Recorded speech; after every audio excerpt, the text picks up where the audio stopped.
Just imagine আপনি ট্রেনে বা বাসে করে কোথাও যাচ্ছেন।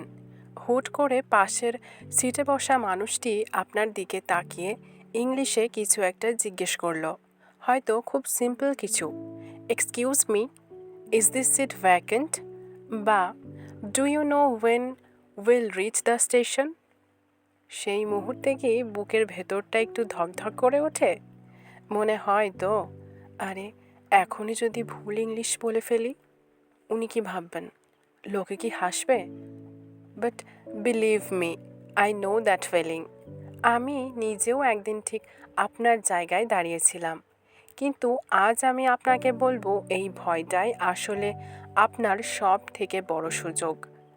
আজ এমন 3টি কথা শেয়ার করব যা আপনার কনফিডেন্স একদম বদলে দেবে। নাম্বার 1, পারফেক্ট হওয়ার নেশা ছাড়ুন। আমরা যখন আমাদের মাতৃভাষায় কথা বলি, আমরা কি কখনো ভাবি যে আমাদের গ্রামার ঠিক আছে কি না? Of course not. তাহলে ইংলিশের বেলায় কেন এত টেনশন? মনে রাখবেন, সামনের মানুষটি আপনার ইন্টারভিউ নিতে বসেনি, সে শুধু আপনার সাথে কমিউনিকেট করতে চায়। তাই ভুল হোক, গ্রামার গোল্লায় যাক, আপনি শুধু উত্তর দিন। Simple is better than perfect. মনে রাখবেন, a mistake is a sign that you are trying. তাই আজ থেকেই ভাঙাচোরা ইংলিশে কথা বলা শুরু করুন। নাম্বার 2, ছোট প্রশ্ন বড় প্রভাব। অনেকে ভাবে ইংলিশে কথা বলা মানেই বোধহয় অনেক বড় বড় লেকচার দেওয়া। Actually it's not. জাস্ট ছোট ছোট প্রশ্ন দিয়ে কনভারসেশন শুরু করুন। যেমন ধরুন, which stop are you getting off at, বা স্রেফ একটা, how is your day going. এইটুকু বলতে পারলেই দেখবেন আপনার ভেতরের সেই ভয়টা সরে গেছে। যখন আপনি মুখ খুলবেন, তখনই আপনার ভয় পালাবে। Small steps lead to big changes. আজ থেকেই অপরিচিত কারোর দিকে তাকিয়ে অন্তত একটা ছোট প্রশ্ন ছুড়ে দিন। নাম্বার 3, হাসিমুখী আপনার সেরা ঢাল।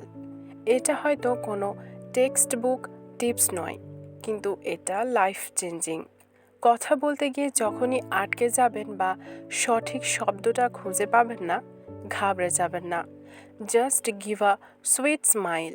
একটা সুন্দর হাসি দিয়ে যখন আপনি কথা বলবেন, সামনের মানুষটি আপনার ভুল ধরবে না, বরং আপনাকে সাহায্য করতে চাইবে।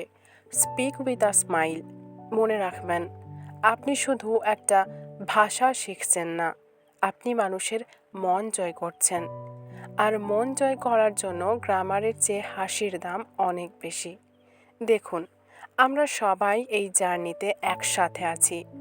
আপনার এই গ্রামের মেয়েটি যদি আজ এইটুকু সাহস জোগাতে পারে, তবে আপনি কেন পারবেন না? You are not alone in this journey, and I believe in you. পরের বার যখন কারোর সাথে দেখা হবে, আপনি কি অন্তত একটা ছোট হ্যালো বা একটা প্রশ্ন করার ট্রাই করবেন? আমাকে কমেন্টে প্রমিস করুন এবং লিখুন, I am ready to try. আপনাদের প্রতিটি কমেন্ট আমাকে নতুন ভিডিও বানানোর এনার্জি দেয়। ভিডিওটি ভালো লাগলে বন্ধুদের সাথে শেয়ার করুন। আগামীকাল বিকেল 5:30 আবার দেখা হবে নতুন কোনো টপিক নিয়ে। Stay happy, stay confident.